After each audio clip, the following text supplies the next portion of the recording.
great-grandfather originated this ring. And that great-grandfather is his mother's father's mother's grandfather, so it's going up the maternal side.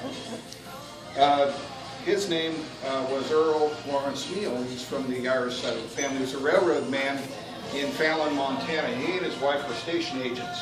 Oh, he's Irish, we'll let you in. Oh yeah, that's good. They were good Irish.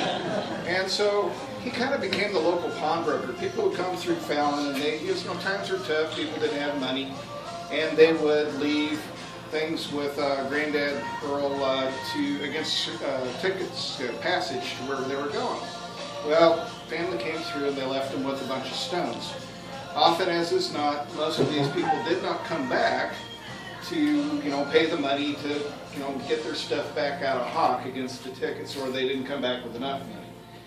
So there's another little snippet to the story is he was an amputee, and this figures in that Grandma Jose would do the Morse code, take all the telegraph messages, run the station, and he'd go out from town to town, and he would pick up the mailbags and slow the train down just enough. So he'd hop out and grab these mailbags. Well, one day he jumped out and he screwed up and he went under the train. And it cut his heel. It didn't really cut the leg. Well, back in the day, docs weren't quite as good, and that didn't heal. So they went to fix it, and that didn't heal. So they took a little more, and eventually he was right below the knee. So once a year or so, they would go to Minneapolis, that's what I'm told it was, to get him a new prosthesis, new leg. So while they were in Minneapolis, she had set him this ring. And now his intention was to pass this ring to his sons. Well, God love him, he shot pink bullets and he had only daughters.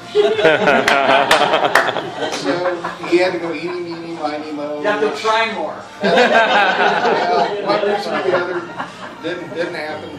So eeny, meeny, miny, moe, which son-in-law do I like the best? And he picked my granddad, Earl, your great-grandfather. And Granddad Earl liked this ring a bunch. And he was not going to give it to my dad until Grandma bribed it off him with a Masonic ring and said, "You will too, pass it down." And he did, and he passed it to Dad. And Dad liked this tradition, liked his grandpa. He thought this was wonderful. So he's going to pass it on to me. And about when I was 27, just really close to your age, he passed it to me. He figured I was old enough to know that it shouldn't be hopped in a poker game, in a pawn shop. But you didn't have eBay then. Yeah, I didn't have those things either. And that I was mature enough to hold up the tradition, that I would see the honor in doing so. And so I became the fourth generation to bear it. And that's been 25 years ago.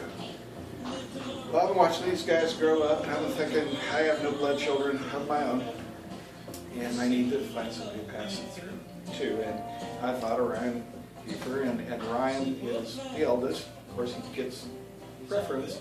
And we have this special time of his life where we're going to do a lot of important family things. And I thought, what better time than to pass the ring to him.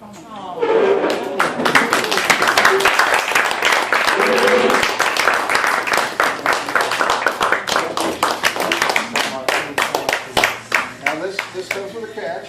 The catch is, just as it was told to me, of course you can't sell it, you can't buy it, you can't do anything with it, but you do have to pass it on. If it so happens you have kids and they're not dirt bags, you can pass it to them. Are we going to have dirt bags? So half dirt bags? If the case is that you say, maybe I either don't have children, or you have children. Or fire pit bullets. There you fire pit, there you have daughters. You have daughters, yes. This could happen to you. I have a son. You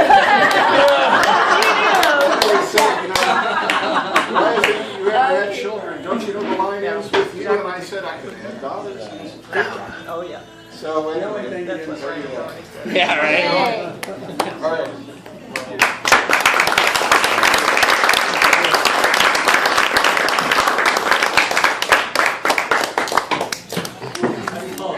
Excellent.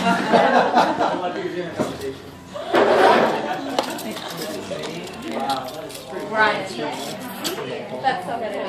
I wrote it all up for him. It's in their card. That's amazing. Alright, everyone, I'm so dinner's on its way. glad that you did that. Something.